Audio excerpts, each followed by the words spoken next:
শ্রীলঙ্কার কৃতিত্বে সুপার ফোরে বাংলাদেশ। শ্রীলঙ্কা সাথে পরবর্তী সুপার ফোরের প্রথম ম্যাচ বাংলাদেশ বনাম শ্রীলঙ্কা।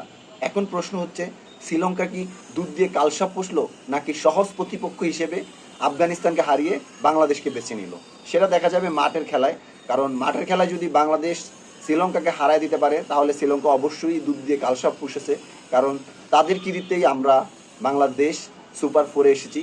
যদি তারা ম্যাচটা কোনোভাবে হেরে যেত, অবশ্যই আমরা সুপার ফোরে যেতে পারতাম না। কিন্তু সেই ক্ষেত্রে শ্রীলঙ্কার জন্য একটা বড় চ্যালেঞ্জ হয়ে দাঁড়াতো। কারণ শ্রীলঙ্কার পরবর্তী ম্যাচটা হতে পারতো তখন আফগানিস্তানের সাথে। আর স্বাভাবিকভাবেই বাংলাদেশের চেয়ে আফগানিস্তান শ্রীলঙ্কার শক্ত প্রতিপক্ষ। এখন যদি বাংলাদেশ ম্যাচটা 20 তারিখে শ্রীলঙ্কার সাথে হেরে যায়, তাহলে কি শ্রীলঙ্কা সহজ প্রতিপক্ষ হিসেবেই বাংলাদেশকে বেছে নিয়েছে?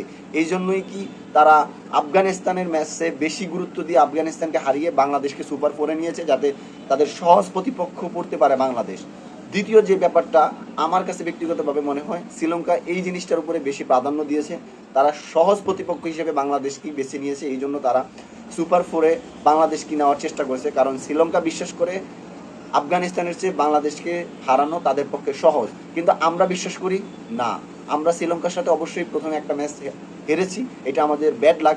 বাট সুপার ফোরের 20 তারিখের যে প্রথম ম্যাচটা, এটা আমরা শ্রীলঙ্কাকে উচিত জবাব দেব এবং আমাদের যেই ন্যায্য অধিকার, অর্থাৎ আমরা জিতাটাকে অধিকার মনে করি, সেখানে আমরা শ্রীলঙ্কার সাথে আমাদের প্রথম সুপার ফোরের প্রথম ম্যাচটাই ইনশাল্লাহ জিতে নেব।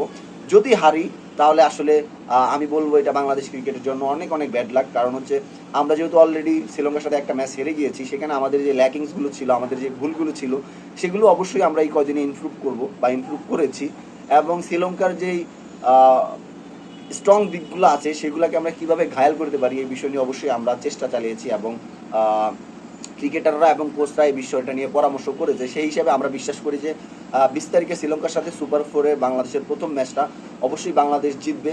এবং শ্রীলঙ্কাকে আমরা সহজ প্রতিপক্ষ হিসেবে না দেখি না কখনোই, কারণ শ্রীলঙ্কা বরাবরই আমাদের সাথে ফাইট দিয়ে ম্যাচ জিতে।